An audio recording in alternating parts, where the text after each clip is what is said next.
right, so today's movie review is Singing in the Rain from 1952, starring Gene Kelly, Donald O'Connor, and Debbie Reynolds. So now let me show you the critic list description.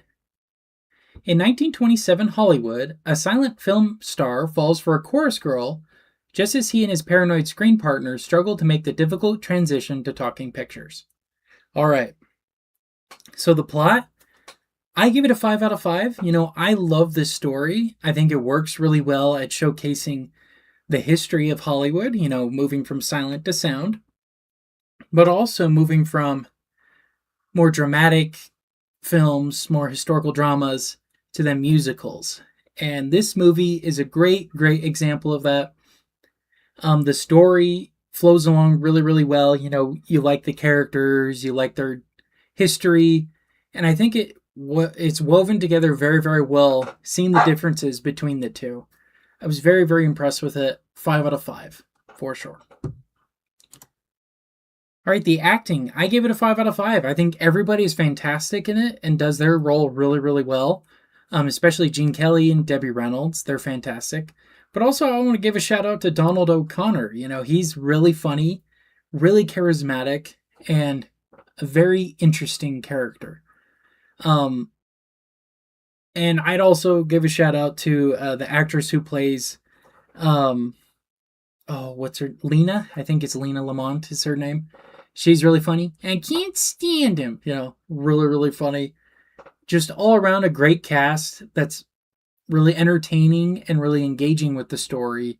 And I just absolutely love and adore it. It's a fantastic cast. Great acting. 5 out of 5. Okay, the set design. Again, 5 out of 5. It's amazing. It's colorful. It's outrageous. It's crazy. It's amazing. This sequence right here is from the Broadway Melody sequence. I think that's one of the best sequences in the whole film. You may be of two minds about it. From the technical standpoint, it's fantastic. Some might not like, though, how it's kind of a tangent from the story. I could get that, but to me, I love it. I think it's really interesting, really cool, and just really fun. It becomes a musical, like one of those 1930s ones. I was very, very impressed with it. Seeing it again, I absolutely love it. 5 out of 5. Or the cinematography, 5 out of 5 as well. Some scenes like this one here are fantastic, and other ones like later on when Gene Kelly's character, he's kind of having a fantasy of the Sid Charisse character. I believe that's how you say her name. And she's got this long flowing train behind her dress, and he's got this black shirt on, and it's just amazing cinematography. Really shows the scale and the scope of the film. But also scenes like this one here really just feel magical and just some great moments. There's also some scenes that match up really well, like Gene Kelly standing in frame, and then it matches with the poster of them together at the end. It's really good too. All around great cinematography and great blocking and placement, I might say too. Nothing feels out of place. Everything feels deliberately on the screen. And what a really cool thing is when they show the silent film sequences, they're shot like silent films. They don't look like modern films at all. I was very intrigued with that. And I want to say they even slowed down the frame rate a little bit too. It looked and felt like a silent film. Very, very impressive stuff. 5 out of 5. All right, music. It's a musical. I love it. 5 out of 5. I have this soundtrack on my phone, and I have for probably 3 or 4 years now, just because this is one of my favorite musicals. I've seen it like 5 or 6 times now. It's just one of my favorites. I love coming back to it and watching it.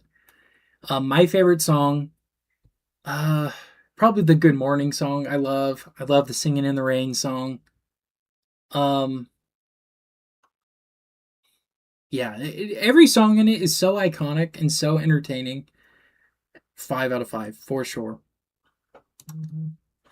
All right, so overall that brings my score to a 5 out of 5, which is 100% on Criticless.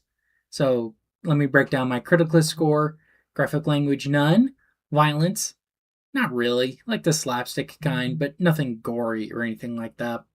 Nudity, sexual content, just some kissing and some scantily clad women. That's about it. Political bias, none. Family friendly. This is very family friendly.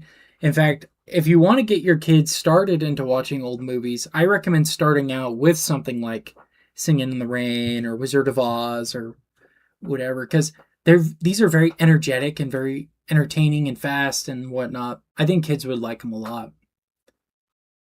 Let's see, entertaining value. This is a very entertaining film. Like I said, I've seen it so many times that I still get a kick out of it. It's still really fun to watch. I really love this movie. So overall, would I recommend this movie? 100%. Again, one of my favorite movies, and like I mentioned, a great one to start out with if you're not too familiar with old Hollywood. It's a great one to start with, and just the film industry in general. And I still think the message of this film is still applicable to this day. Um, I mean, with AI and whatnot coming into the Hollywood industry, it's going to shake it up just as much as Silent to Sound did, in my opinion. You know, and like in that era, not everybody's going to make it. You know, I think some will be a Lena Lamont and can't transition over. Theaters are going to change. Actors are going to be less and less needed. Writers' rooms are going to shrink. Visual effects will close. Mark my words, there's going to be a jazz singer, an AI jazz singer that's going to shake up the industry for sure. All right, well, those are my thoughts overall on Singin' in the Rain from 1952, and that concludes today's movie review.